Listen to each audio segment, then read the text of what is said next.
Welcome to my channel. మేము Satyabhama movie review చూద్దాం.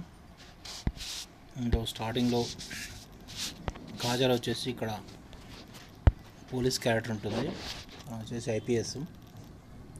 తను ఇక్కడ కేసు సాల్వ్ చేస్తుంది. ఒక కేసులో వచ్చేసి అన్ని మర్డర్స్ అవుతుంటాయి. వచ్చేసి ఒక గేమ్ గురించి ఉంటుంది. ఒక గేమ్ అందరూ ఆ గేమ్లో సబ్స్క్రైబ్ చేసుకుంటారు చాలామంది. ఆ గేమ్ చాలామంది మిస్యూజ్ చేస్తుంటారు. గేమ్ యూజ్ చేసుకొని కొన్ని మర్డర్స్ అవుతుంటాయి. అక్కడ ఎవరు చంపారు ఏంటి అదంతా కాజల్ ఇన్వెస్టిగేషన్ చేస్తుంటుంది. ఇక్కడ చాలా క్యారెక్టర్స్ ఉంటాయి. గేమ్ డిజైన్ చేసిన ఒక కంపెనీ చూపిస్తారు. ఆ కంపెనీలో ఇన్వెస్టిగేషన్ స్టార్ట్ చేస్తుంది. అందులో కొన్ని క్యారెక్టర్స్ గేమ్ ప్రకారం కొంతమంది చనిపోతుంటారు. ఎవరు చంపారు ఏంది మొత్తం ఇన్వెస్టిగేట్ చేస్తుంది కాజల్. అయితే చంపిన అతన్ని గేమ్లో ఒక డాక్టర్ ఉంటాడు, ఇక్బాల్ అని చెప్పి. తను వచ్చేసి ఆ విలన్ లాస్ట్కి చంపేస్తాడు.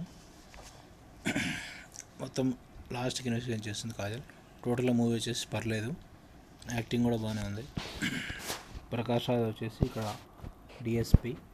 ప్రకాష్ రాజ్ సపోర్టివ్గా ఉంటాడు హీరోయిన్కి. Okay, subscribe to my channel to see the latest movie reviews.